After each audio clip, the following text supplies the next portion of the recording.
How to add video background in Google Sites.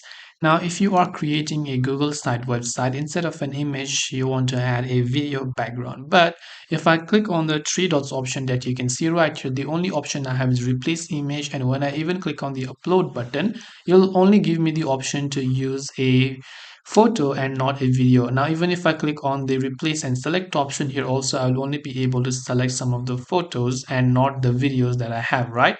Now, first of all, we can do this in a simple trick. First, just make sure that you have your video with you on your computer, right? So right here, I will show you the video that I have. This is the video that I want to basically add it to my background on Wix website, sorry, Google Sites website. Now, all I have to do is we have to convert this video into a GIF, which can be done by using this website, EZGIF.com, EZGIF.com.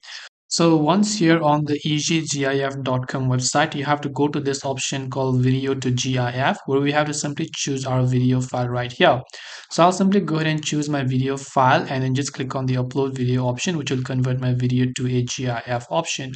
So make sure you are right here. I will simply go to this option for a while and wait until this processing is actually complete. So right here, you can see our video has been converted to GIF. Now I can just click on convert to GIF, or I can go ahead and then you can see right this.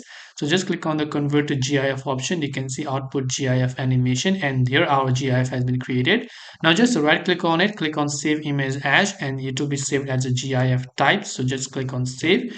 Now you can come back to your Google site, select the image, click the three dots, click on replace image, upload, and then now just select the GIF file that you created. So here just go to all files instead, select the particular file that you downloaded, and once you've done that, that video will be replaced as a GIF. So I hope that this video helped you. If you have got any further questions, feel free to leave them down below. Thank you for watching and see you in the next video.